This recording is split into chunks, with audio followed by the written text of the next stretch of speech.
Hi, it's Madra John Madden out in my camper van outside the wonderful Brownsville Library back there. My dog Magic and I just spent an hour in there, and there's Magic twitching away there. Is he okay? Are you okay, pal? He's twitching. He got in the shade. He had been resting in the sun out there and back there, but now he's landed up here.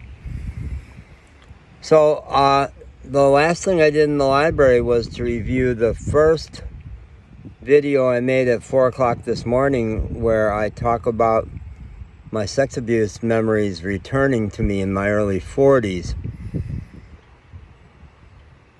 For some reason, I had woken up at 4 o'clock in the morning with that whole process on my mind in a way it had not been for quite a while, probably 3 years. And then I came out to the car, and it's quite hot today, but I've got all the doors open, and there is a breeze blowing through, and it's real private. Way more private than it would feel in the library. So I'm going to do video 3 about how 30 years after I got diagnosed as bipolar and got put on all those terrible drugs, I got healed. Got healed. And it was through the agency of a great friend, Greg DiCarlo. He was a customer of mine at Earth Fair, where I was probably in my 7th year as a cashier there. Retirement job that I loved a lot. I really loved serving my customers. And Greg was one of my customers. And one day he came through my line and wanted to talk. And I said, well, I'm going out for a smoke break. Like 10 minutes. That's what we got. We're working stiff. And he says, good, I'll follow you out there. So we go out on the little portico next to the building. It's up on a hilltop in Asheville, right by the French Broad River. It's quite a stunning location, actually. And he says to me, I think you never had a mental disease. I think you never had a psychiatric disease. And I said, well, why do you say that, Greg? And he says, me and my wife, who's quite a deep spiritual seeker also, have been going to a support group that's devoted to the work of Stanislav Grof.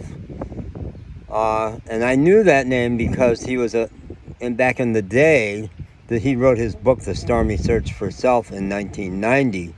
Back in the day, in 69 through that era, I was familiar with all that stuff. There was humanistic psychology, that was Abraham Maslow and hierarchy of needs, and really focusing on the healthy side of psychology versus the pathological side. And then that morphed, what sprang out of that was transpersonal psychology, which looked at the interface of psychology and spirituality. And Stan Grof and his wife at the time, Christina, were legendary figures. He was way behind, very much influential on the whole rebirthing movement, use of deep breath techniques for accessing special experiences. And I did not know about this book. And Greg says, yeah, we're studying the book Stormy Search for Self, and it describes Grof's theory that because modern science doesn't recognize the legitimacy of spiritual and mystical experience, people, and this goes back to Pema Chodron. I talked about Pema Chodron earlier in a book, When Things Fall Apart, that can be the juicy time. In Grof's work, they say that when your life falls apart, it's a chance to get underneath the doing stuff in your life, down to being, down to who you really are. You're cracked wide open, and you have a chance to put it back together in a different way.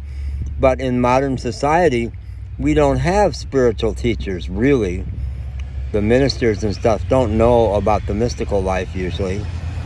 And so what happens is, if you're having what Grof calls a spiritual emergency that could lead to spiritual emergence, your spiritual side waking up, you don't look good.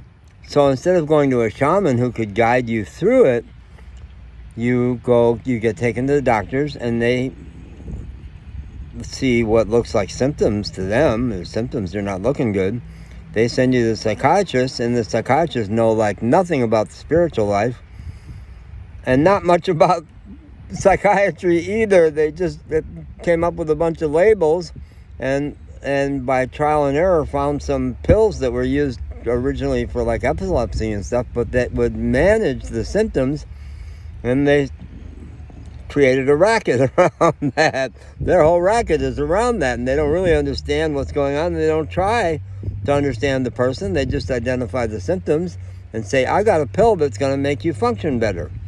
And they can make you function better. So Greg says, there's this support group that a couple of social workers are leading that you might want to check out. And he gave me his copy of the book, which I never read. I carried around forever, but I got the essence of it.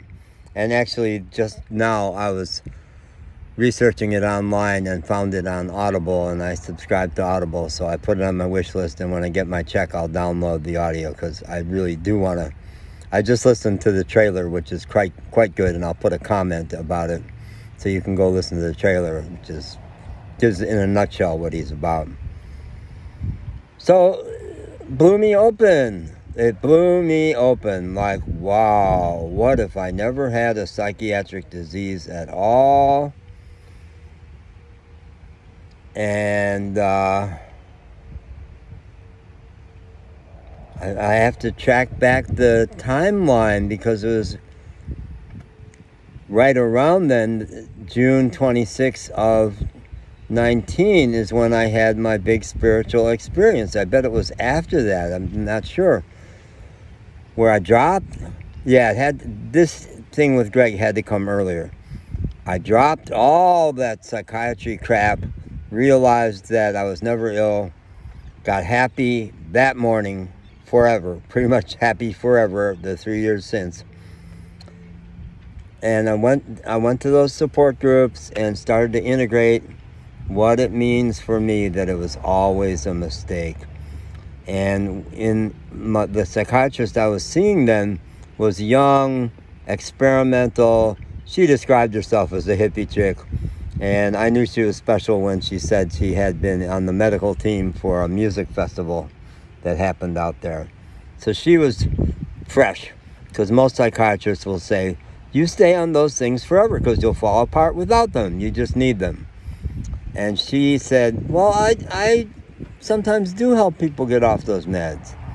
And one of three things will happen. They get great, don't need them, they really transform, or they don't change at all, really, or they get worse and realize they absolutely need to have those meds. So she says, let's experiment. And over the course of 6 months, we got me off of an entire cocktail of 3 different potent meds I was taking. And at every step, I got better and better and better. And then towards the end, I showed up in her office and she says, well, you know, in view of your heightened need for close support and supervision, I said, what are you talking about? I'm on my way out the door. I'm leaving psychiatry. Look how good I am. She just parroted the same thing, and she said, so we've decided to transfer your case to a more experienced psychiatrist, because it turned out she was like 31. I didn't even realize how young she was. And she was a PA. She wasn't a physician's assistant. She wasn't a full psychiatrist. So they handed me over to an experienced psychiatrist, 55-year-old woman. And I figured out what that was all about. Somebody reviewed her case notes and said, you letting this guy get off all his meds? 2 months ago he was in the hospital suicidal. And then you let him get off his meds? That jackass is going to commit suicide, and it'll be on us. So they ripped me away from her. And I'll devote a whole nother video to my interview with, what's her name? Irish name. I'll come up with it, because it turned out to be a miraculous, not the showdown I expected, but it turned out to be quite a miraculous meeting. 10 minutes, folks. Goes by fast. All right, bye.